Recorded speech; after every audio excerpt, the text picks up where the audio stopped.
Bonjour, bienvenue dans le podcast Danse avec le chaos. Je suis Doc La Luna.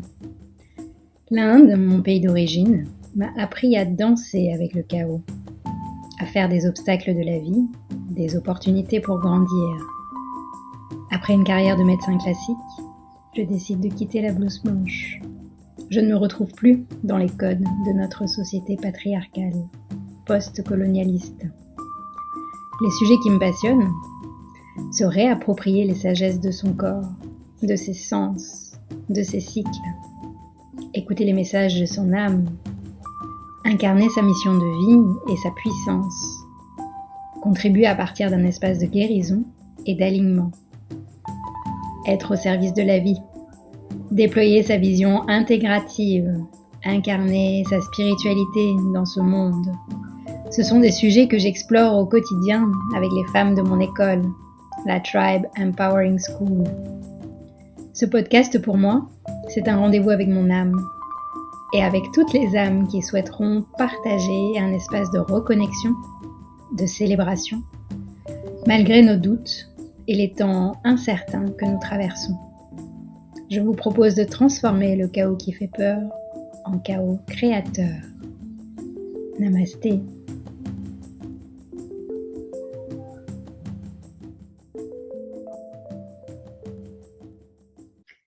Et bonjour, bienvenue dans ce nouvel épisode de Danse avec le chaos. Aujourd'hui, je me réjouis de me connecter en direct Guadeloupe, Nicaragua, avec mon invité Christian Junot. Merci Christian d'être là. Bonjour Nathalie, merci pour l'invitation, ça fait plaisir. Avec grande joie, surtout que je pense que tu es la bonne personne qui va nous guider dans toutes ces questions qu'on se pose autour du chaos. Mais avant de te donner la parole, j'ai envie aussi J'aime bien raconter comment je rencontre mes invités et pourquoi j'ai envie de leur laisser cet espace pour qu'on puisse échanger sur des sujets qui nous tiennent à cœur. Donc, Christian, on fait partie du même cercle d'entrepreneurs coachés par Martin Latulipe et j'ai eu la chance de te rencontrer en vrai il y a quelques mois lors d'un séminaire au Mexique. Et ce que j'aime beaucoup, c'est ton parcours vraiment atypique. Ça fait partie des choses que je repère, moi, dans les entrepreneurs. Ces personnes qui commencent, on va dire, avec un parcours vraiment classique. Et puis un jour, il y a un déclic qui se fait. Et en fait, ce que j'aime bien, c'est que pour moi, tu fais partie de ces personnes qui upcyclent leurs talents et leurs compétences pour en faire quelque chose, on va dire, de plus relié au sens et à l'humanité. Et du coup, je trouve que ton parcours, il peut vraiment nous apporter beaucoup. Donc, voilà pourquoi j'ai eu envie de t'inviter. Est-ce que ça fait partie des traditions de la maison ici, de commencer par quelques minutes de retour à soi? J'aime bien, j'appelle ça des bulles de connexion. Et quand je fais des entretiens en solo, je les guide, mais quand j'ai un invité, est-ce que tu pourrais nous partager comment tu fais, toi, quand tu es pris dans plein d'activités, de pensées, où voilà, il y a un stress qui monte? Comment tu fais pour te réaligner? Alors, je dirais il y a déjà mon hygiène de vie quotidienne qui a déjà commencé une journée par une méditation en temps de figure, par exemple. Et puis, moi, je dirais que mon enjeu, c'est vraiment de ralentir à ces moments-là. Ralentir, c'est m'arrêter, c'est marcher en conscience. Moi, j'utilise toutes les, dans la mesure du possible, en tout cas, et dans la conscience qui est la mienne à l'instant, tous ces moments pour me recentrer. Je vais de mon bureau à chercher un verre d'eau à la cuisine. À chaque pas, je mets de la conscience sur chaque pas qui se pose sur le sol, par exemple. Et vraiment quelque chose qui s'apaise tout de suite parce que je sors de mes pensées. Et puis j'ai la chance d'avoir beaucoup de nature autour de chez moi. Donc aussi, j'ouvre la fenêtre, je sors dehors sur la terrasse, je regarde les montagnes si on les voit, ne sont pas dans les nuages. Enfin, je prends le temps de respirer, voilà, d'être dans la gratitude pour la beauté de ce paysage-là. Et voilà, vraiment de reprendre vraiment une bulle d'oxygène, c'est vraiment le bon mot, quoi, et, voilà, et de repartir de nouveau avec une autre énergie, une autre conscience, une autre présence à mon bureau pour continuer ce que j'étais en train de faire. Ce sont des choses très simples. très simple, mais j'ai envie de dire essentiel, de revenir à soi, à la conscience de son corps, de la respiration, comme tu disais. Et aujourd'hui, je pense qu'on en a vraiment, vraiment besoin. Et la question pour ouvrir notre échange, c'est qui es-tu en tant qu'âme incarnée dans un corps d'humain?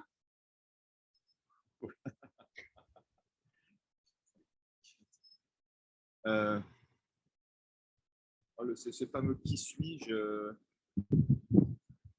justement, je crois que je suis justement évidemment un être humain en chemin, comme chacun d'entre nous, mais en tout cas peut-être qui est conscient, qui est en chemin, parce que malheureusement, je crois que tout le monde n'en est pas conscient de cela, et qui essaye justement d'incarner au plus juste ce que je sens au plus profond de moi, ce qui n'est pas toujours simple. Euh, C'est-à-dire que j'essaie de sentir là où ça vibre chez moi, là où je me sens appelé, là où je sens que ce que je fais m'amène de la joie, me fait vibrer de la joie et que cette joie fait vibrer quelque chose chez les personnes qui sont en face de moi. Et ça peut prendre différentes formes. En tout cas, ce que je vois aujourd'hui, c'est que la manière dont j'essaie justement d'être dans cette vibration de joie, ben, elle a l'air de correspondre à des besoins, à des demandes de beaucoup d'êtres humains. Euh, et ce qui me fait penser que je suis sur un chemin qui me paraît plus proche de ce que je suis venu incarner dans ce monde-là. Et au fond, aujourd'hui, dans mes activités, ce que je vois à travers cette porte d'entrée qu'est la relation à l'argent pour moi, c'est que ce chemin que je propose aux êtres humains qui m'offrent cette confiance, c'est un travail d'amour de soi. Je ne fais pas autre chose qu'un travail d'amour de soi. En fait. Enfin, le mot travail, je n'est même pas adéquat au mot amour de soi, mais enfin, voilà, c'est un peu de mot usité souvent. Je le dis un peu par réflexe aussi. Mais vraiment, ce chemin d'être toujours plus dans l'amour de soi, pour moi, c'est la base essentielle qui fait que ça aura des répercussions sur tout dans notre vie. Quoi. Hmm. Ouais, parle-nous un peu de ta vie d'avant, justement, qui t'a amené à cheminer sur ce chemin d'amour de soi, son rapport aussi, sa relation à l'argent, puisque c'est une de tes thématiques phares. Qu'est-ce que tu faisais avant si on t'avait rencontré il y a 10, 15 ans, 20 ans? J'ai envie de revenir même un peu plus en arrière, parce qu'au fond, je vois quelque chose qui m'a beaucoup guidé dans mes différents choix que j'ai faits.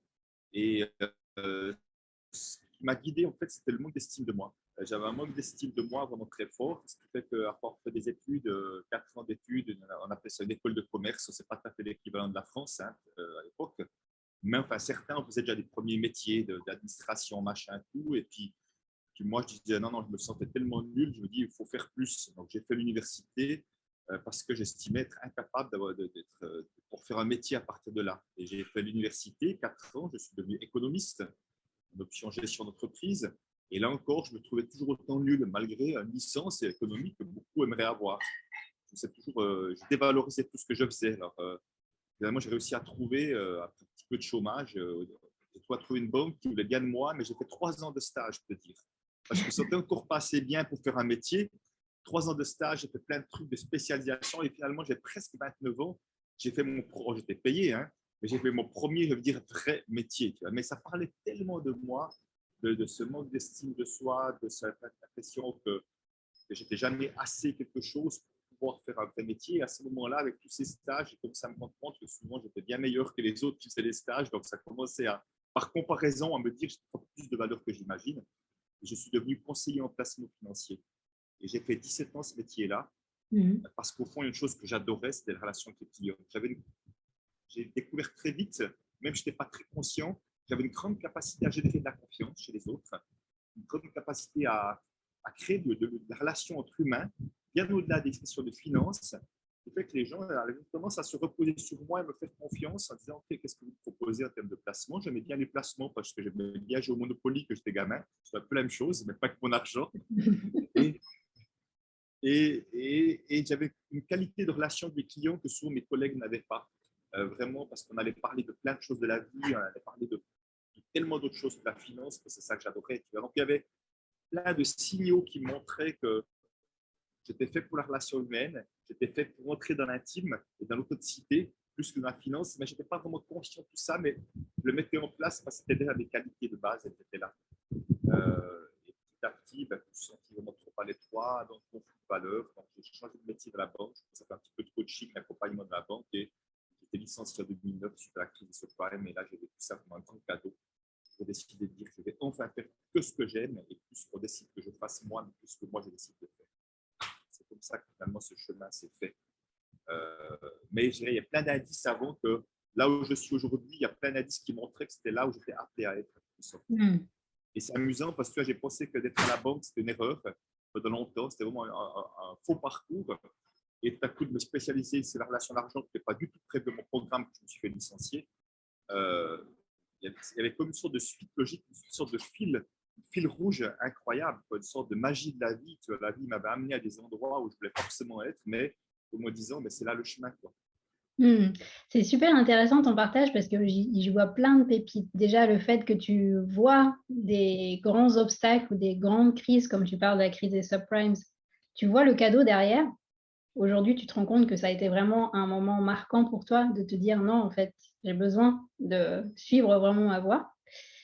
Une autre pépite que je vois aussi, c'est que finalement, quand tu regardes ta vie, tous les choix que tu as faits, même s'ils n'étaient pas tous forcément conscients, bah, aujourd'hui, tu donnes du sens à ça. Et aujourd'hui, ça explique comment tu en es arrivé à où tu en es, qui tu es, et tout ce que tu offres aux gens aussi. Et en fait, pour moi, c'est ça que je trouve beau, c'est comment tu intègres toutes ces parties de ton histoire pour en faire quelque chose qui a du sens pour toi et donc pour les autres.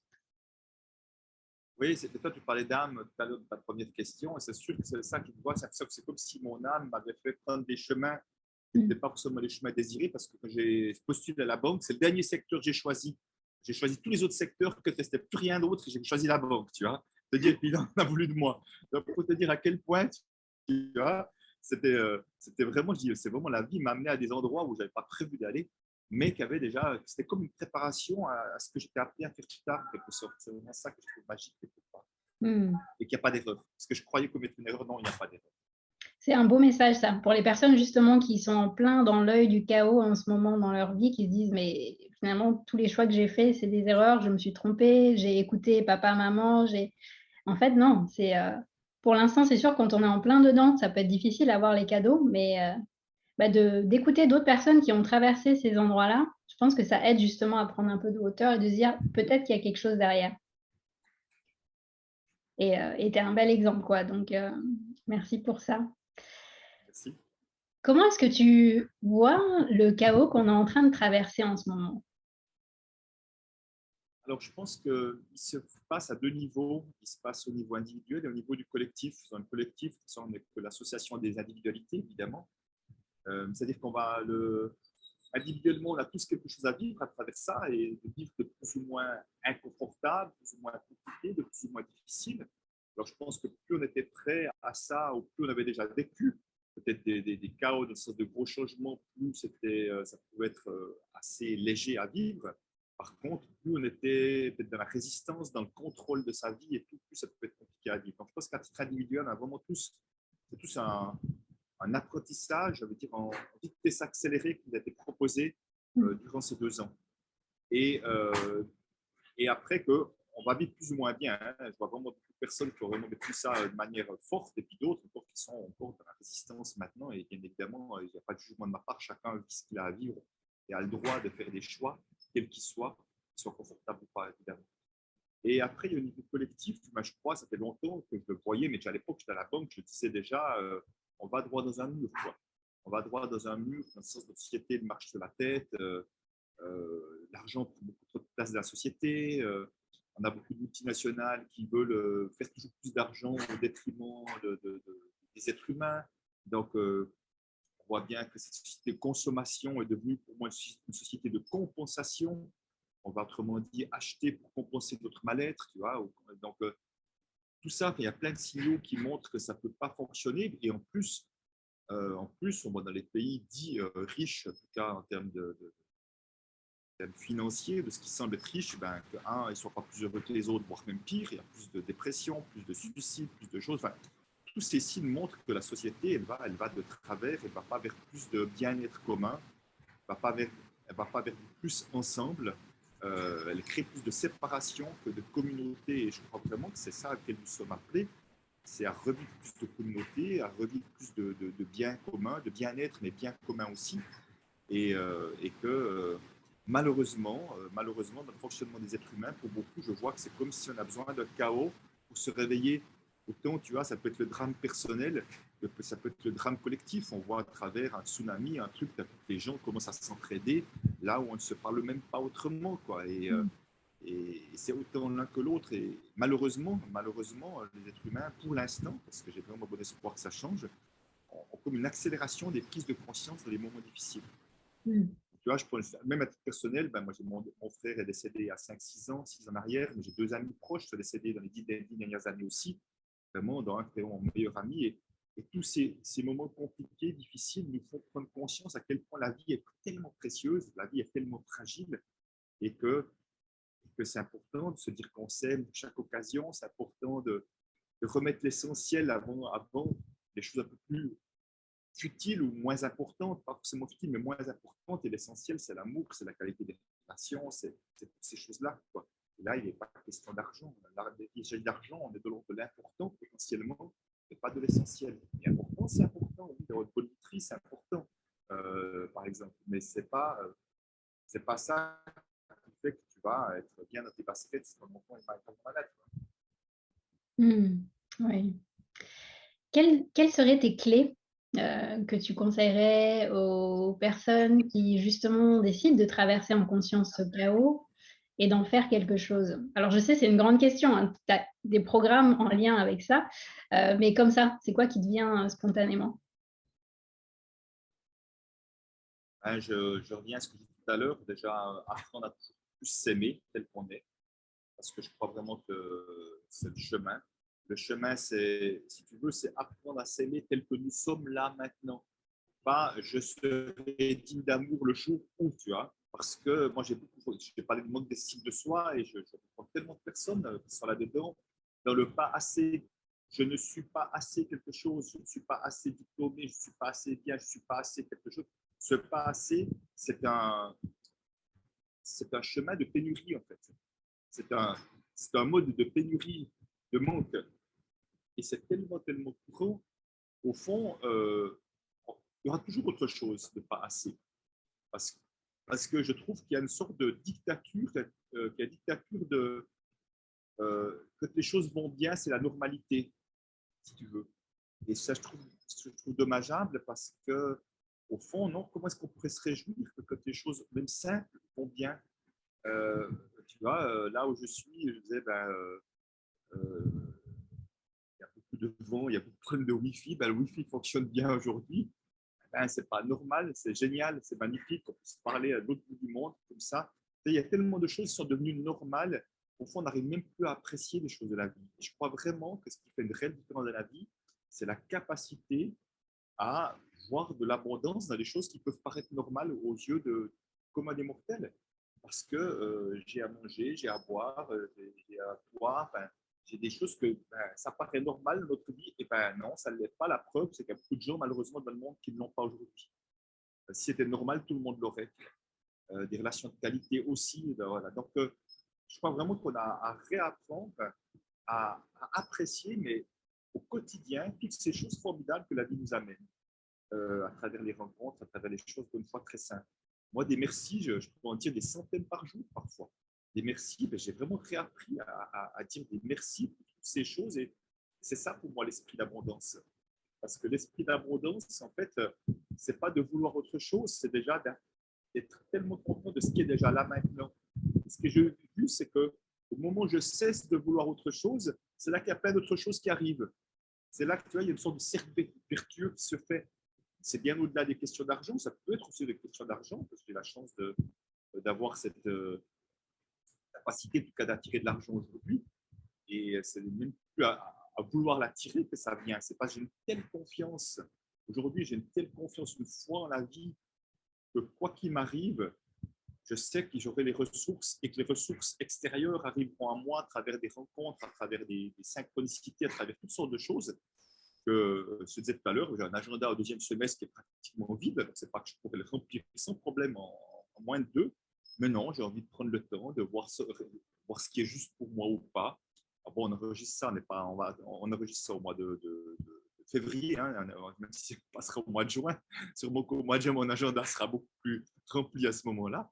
Mais tu vois, il y a aucune agitation de mon côté à devoir vite, vite faire les choses. Enfin, j'ai une telle foi que j'ai l'impression qu'il n'y a rien qui puisse m'arriver. Non pas qu'il n'y ait rien qui puisse m'arriver d'inconfortable, je ne sais pas, et je suis OK avec ça, mais rien qui puisse m'arriver dans lequel je n'aurai pas les ressources et les ressources ne se présenteront pas à moi pour pouvoir faire face à cela. Ça fait une grosse différence dans la vie. Et tu vois, tout ça, ça parle et d'un état intérieur et d'une connexion à plus grand que moi. Je ne suis pas spécialement versé dans la religion, non, mais pour moi, cette confiance en la vie, c'est bien au-delà des religions et je suis vraiment OK que chacun puisse être en lien avec une religion particulière. Pour moi, il n'y a rien qui est juste, il n'y a rien qui est faux pour une fois. Donc, c'est vraiment ça. Je crois vraiment que ça commence par de nous à nous et automatiquement, ça va. Il y a autre chose qui se passera de nous aux autres. Parce que je vois que cet état de sérénité et de tranquillité dans lequel je me sens depuis cette fin d'année 2021 au début 2022, ben, il y a quelque chose également qui est communicatif autour de moi.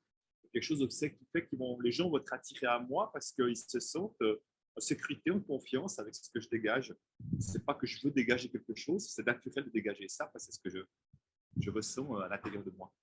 On est Je tous sais des plus si je réponds à vibrations. ta question ou pas d'ailleurs. Oui, je sais plus si je réponds à ta question ou pas d'ailleurs, pour te dire. Si, tout Oui, on à est des fait. êtres de vibration. On est des êtres de vibration en permanence, exactement. Et vraiment, comment je peux vibrer le mieux possible. Et c'est pour ça que je te parlais de joie tout à l'heure. La joie est vraiment mon indicateur numéro un, que je suis au bon endroit, que je suis de la bonne énergie, que je fais ce que j'aime. Et quand je ne ressens pas de joie, ben, je me dis, OK, là, il y a quelque chose, arrête-toi, prends du recul. Qu'est-ce qui t'empêche d'être en joie? Ah ben oui, tu as fait une liste comme ça et tu es perdu dans le faire. Et tu oublies de mettre l'être dans le faire. Et là, ça ne va pas, effectivement. Mm. Et donc, si je résumais, tu vois, pour moi, ce que j'ai entendu, c'est cette capacité à s'émerveiller, à arrêter de prendre pour acquis des choses, et des normalités de notre société et à se dire, non, mais en fait, tout est génial dans le vivant, dans la vie. Le fait d'être connecté à la nature aussi, je pense, ça aide à être dans cette capacité d'émerveillement. Et puis cultiver la foi en plus grand que soi, en la vie, c'est ça? Oui. Oui, absolument. C'est tout à fait ça. Et vraiment, tu vois, pour moi, l'abondance, c'est un état d'esprit avant d'être quoi que ce soit dans la matière. Mm. Ça, alors, je suis absolument convaincu. Parce que, encore une fois, moi, je travaille avec des multimillionnaires qui sont dans le monde en permanence. Alors, ils auraient eu toute l'abondance matérielle possible, disons, pas dire imaginable, mais possible, en tout cas, que la plupart des gens ne peuvent pas s'offrir. Et pourtant, c'est un esprit de manque. Mm. Et tu vois, là où je suis, c'est intéressant, parce que là où je suis, on a des couchers de soleil merveilleux. Moi, là où j'habite, j'ai des montagnes autour de moi, mais le soleil se cache derrière les montagnes, je ne vois pas le coucher de soleil. Alors moi, c'est un moment privilégié, c'est un moment où le temps s'arrête. J'observe le soleil aller disparaître dans la mer comme ça. Mm. Et je me pose la question en me disant, mais est-ce que ces personnes-là arrivent à apprécier ça, même s'ils l'ont tous les jours à disposition? Je me posais cette question-là, tu vois. Et je me disais, mais possiblement oui, parce que moi, j'ai ces montagnes extraordinaires autour de moi. Ça fait plus de 30 ans que j'ai la même vue autour de moi. Et plus les années passent, plus je suis en émerveillement devant cette vue qui est a priori la même. Et ça fait qu'augmenter. Je me dis pourquoi ça ne peut pas être la même chose pour eux. Mais je sais que chez moi, il y a des gens qui ont les mêmes vues que moi où j'habite, mais qui n'ont pas cette même capacité d'apprécier cette beauté-là. Donc au fond, c'est encore une fois un état d'esprit, une capacité oui, à voir la nature est juste le reflet de notre propre beauté, évidemment aussi. Mais Mm. plus je peux voir la beauté là, plus je peux voir aussi ma propre beauté, celle des êtres humains, oui, également, évidemment. Yes, merci pour ce beau message, Christian. Et les personnes qui ont envie d'aller plus loin avec toi, comment peuvent-elles faire? Dis-nous tout. Alors, déjà, oui, elles peuvent déjà aller sur mon site internet, que tu mettras, je pense, en lien sur cette Ouais. vidéo. Voilà, autrement, on me retrouve sur les réseaux sociaux principalement, Facebook, Christian Junot Pro, sur Instagram, LinkedIn. J'ai plein de vidéos gratuites sur YouTube également. J'en fais un principe chaque semaine également parce que ça fait aussi partie de mes valeurs. Si tu veux, j'écris des livres également. J'essaye vraiment d'être accessible à toutes les personnes, quels que soient les moyens. Alors, tous mes programmes ne sont pas accessibles à tous, mais voilà, ceux qui ont moins de moyens financiers peuvent déjà, avec peu de moyens, à travers des vidéos gratuites, à travers un livre. Alors, mon premier livre en particulier, Ce que l'argent dit de vous, voilà, qui est un livre qui est vraiment très complet, déjà avec vraiment peu de Mm. moyens, peuvent déjà faire un immense bout de chemin Et c'est pour ça que j'essaie vraiment de pouvoir offrir un maximum de choses déjà à un maximum de monde, en tout cas, qui sont intéressés, qui ont y mettre de la conscience et sur les relations à l'argent, qui est encore une fois qu'une porte d'entrée d'une relation à soi et de l'amour de soi, et également un travail de conscience, parce que je crois vraiment que plus de conscience de soi, c'est le chemin aussi. Et ce serait quoi ton rêve pour 2022? À la fois pour toi en tant qu'être humain, mais aussi pour notre collectif? Alors, bon, j'arrive pas à avoir de rêve qui n'est pas relié aux autres, parce qu'au fond, derrière tout ça, si tu veux, je vais me dire, moi j'ai déjà tout là maintenant, j'ai déjà tout, qu'est-ce que je peux rêver de plus? Là, je suis au Nicaragua, il y a deux de mes enfants, famille et tout, on vit des moments merveilleux, des moments de complicité, tellement d'amour entre nous. Je dis, mais quelle joie de pouvoir vivre ça. Je dis au Nicaragua, mais ça peut être à la maison, c'est la même chose. Hein. Il s'avère que je voyage depuis un certain temps et c'est ça qui nous a réunis. Euh, mais j'ai déjà tout, je dirais, pour être heureux, pour être bien. Et c'est pour ça que mon rêve, il est vraiment en lien avec ma notion de contribution. La notion de contribution, c'est presque une obsession chez moi. C'est une contribution de toujours comment je peux plus et mieux contribuer sans me perdre au passage. Parce que malheureusement, c'est aussi un risque parfois. Et mon rêve, c'est qu'un maximum d'êtres humains osent incarner ce qu'ils sont pleinement à travers une activité de cœur, à travers une activité qui leur donne de la joie, qui contribue à quelque chose de positif dans ce monde-là. Et moi, derrière tout ça, moi je me dis, je n'aimerais pas que l'argent soit un frein, un obstacle à ce que ces êtres humains puissent contribuer à ce mieux-être individuel et collectif. Donc ça, c'est mon job en quelque sorte, c'est mon rôle de faire en sorte de pacifier les relations d'argent pour que chacun ose pleinement incarner, exprimer qui il est, parce que je suis convaincu que c'est le chemin pour que notre société aille mieux. C'est un maximum d'êtres humains qui incarnent ce qu'ils sont plus profond d'eux-mêmes et qui offrent le cadeau de qui ils sont. Parce que je crois vraiment que quand nous n'offrons pas pleinement le cadeau de qui nous sommes, la société entière est orpheline de ce que nous ne donnons pas, en quelque sorte. Ouais, c'est un beau message. Donc voilà, j'ai envie de faire ma part pour que tout cela soit possible. Donc mon rêve, c'est qu'un maximum de monde, en tout cas, ose incarner cela et de faire ma part pour cela. Merci Christian. Merci de contribuer à cet endroit-là pour la société, pour nous tous, nous toutes. Et du Merci, coup, merci Nathalie d'en faire partie aussi, de ces personnes-là. et alors c'est drôle parce que dans mon prochain livre, qui s'appelle Devenir sa propre médecine, à la fin, je parle des 13 médecines, moi, qui me parlent et qui sont inattendues, on va dire. L'une de ces 13 médecines, c'est la médecine de l'argent, justement. Parce que comme tu dis, pour moi, tout est une histoire de relation à. Et comme tu disais exactement juste avant, c'est quel est mon rapport à l'argent? Ça me dit aussi quel est mon rapport à ma valeur. Tout à fait, absolument. Et pour moi, Complètement. il peut y avoir vraiment un effet guérisseur pour soi et puis aussi pour les contributions qu'on fait à travers ce média qui est l'argent. C'est de l'information et de l'énergie, en fait.